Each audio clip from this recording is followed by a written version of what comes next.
niyang ligawan ito.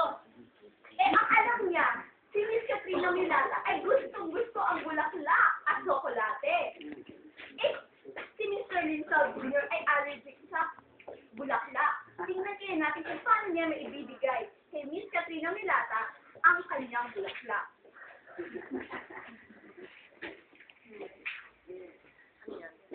Ding dong. Tadaan!